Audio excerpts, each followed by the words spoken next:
Drabilkalarimiz yig'ish jarayoni. Drabilkalarimiz zavodskiy. Bilkalari 6,5 kilovat yozilgan bilan, 6 kilovat, 6,5 emas, 4 kilovatli motor, 69 kilolik. Drabilkamiz rabochiy stol katta, yonidan setka solinadigan pichoqlari mana.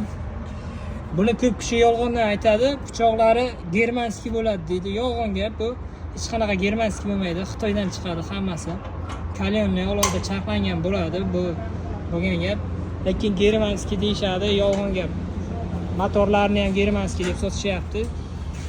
Hech qanaqa germanskiy emas, hammasi Xitoyniki. Motorlari ham, pichoqlari ham Xitoyniki. O'zimiz zakaz qilamiz, bilamiz. Xitoydan keladi hammasi.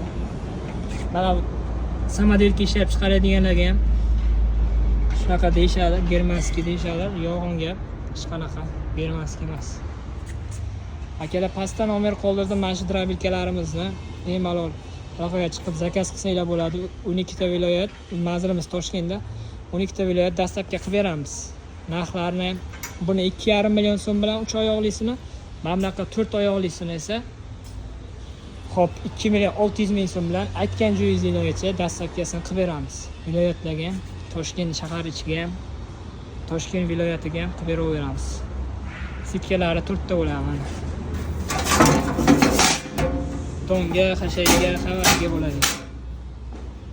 Chiroyli mana shunaqa holatda boradi. Upakovka holati desaydi, upakovka.